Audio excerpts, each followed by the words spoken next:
This little movie, remember I'm old, man, I'm a boomer. It's a movie. It's going to be kind of shaky. Check this out, man. This tank and sump have been running for forever. Been lazy. Haven't taken it in the house yet. But this water's been in this tank for 6 months now. Since early fall, and it's now February.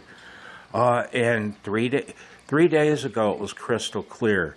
2 days ago it got a little cloudy. Yesterday it was completely milk white. You couldn't even see the back through it. It's starting to clear up now, but what the hell causes a bacterial bloom in a tank that's never had an animal in it, that's been clear for 6 months, and all of a sudden this? My garage temperature hasn't changed. What triggered it? Yeah, there's tanks full of bacteria, but what triggered this? And it's about half as cloudy as yesterday. Whoops. If you look in the end, you get a better idea, It's cloudy, man. And the crazier thing is, sorry about that. Now I gotta switch hands.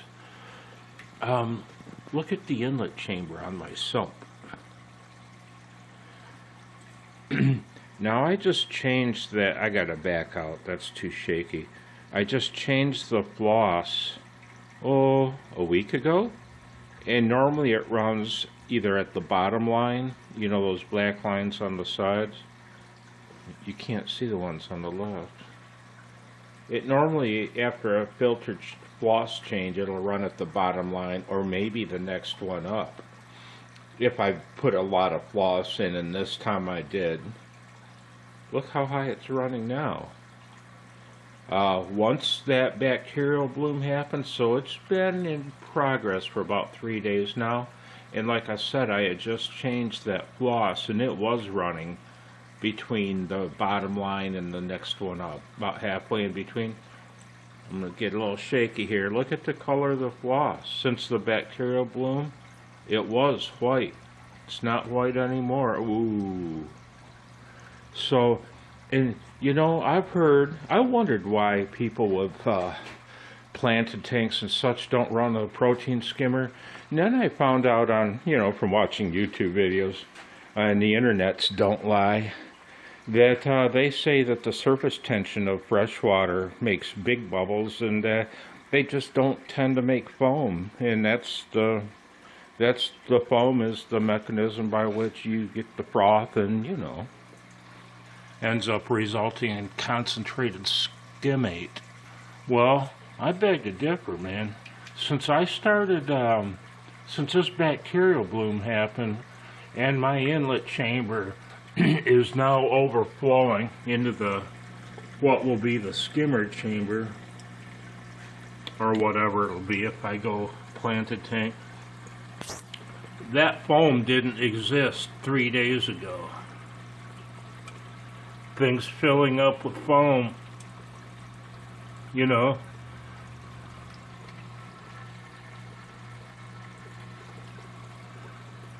And you know what the foam is? I guarantee you it's just loaded with proteins. I'm no biologist, I don't know, but it wasn't there 3 days ago, and it is there now. Since the bacterial bloom, won't focus. Zoomed in. The lighting in the garage is minimal. Anyway, it's really clearing up now. I couldn't see the back of that tank yesterday. Pretty crazy. Pretty crazy. And I'm running it at, as it's going to, once it goes in the house, it's running with just the 430 gallon an hour. That's the actual flow rate, the measured flow rate. So, pretty much running how it's going to once I take it in the house.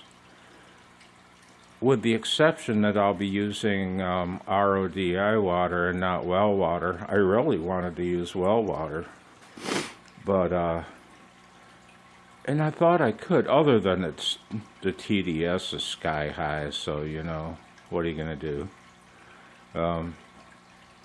Odd. It's more than that. It's crazy.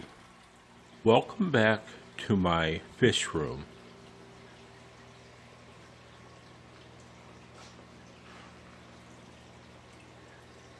my lab, as it were. I wondered where all the foaming was coming from. Was it coming from the waterfalls in the sump, or was it coming from the bubbling, the bubblage of the inlet portion?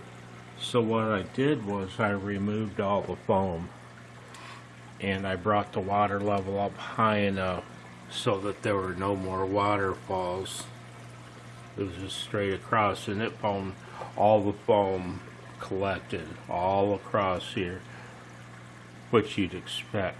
So what I did was I made it run like this with the waterfalls again, and I vacuumed all the foam out.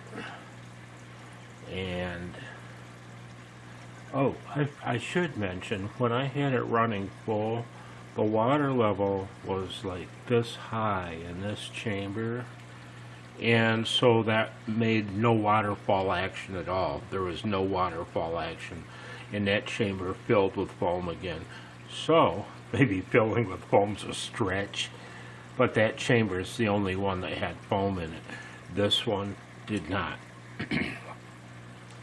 So all the foam was coming from this chamber, from that bubbling, from the coming from the overflow, right? And even though this chamber has a lot of flow going through it, a lot of turbulence, there's still foam up there. There's still foam down in that corner. How you like that angle? It's still collecting there, so that bubbling's making all the, well, again, it's making all the foam, not a lot of foam. It's responsible for the foam production. How about that? So I dropped the water level back down, and using my handy dandy little gizmo, my water extraction gizmo.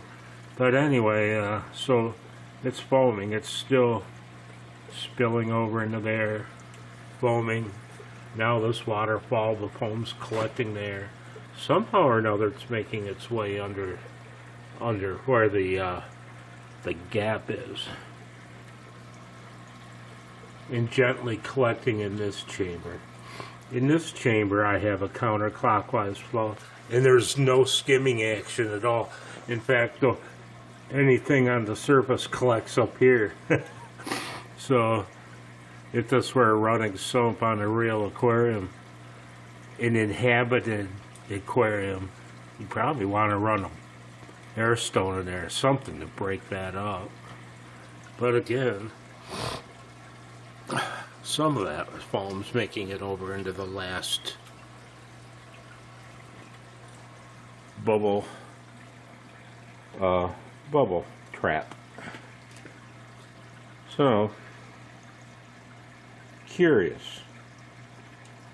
So there's a little skimming action. Well, I shouldn't say skimming action. There's bubbling, making bubbles that persist. But in my case, it's a skimmer. My inlet chamber is a skimmer, damn it. Why is it a skimmer? Here's where the skimmate goes, if you want to call. Again, that's a stretch, man. There's the skimmate extractor. That's some crazy shit.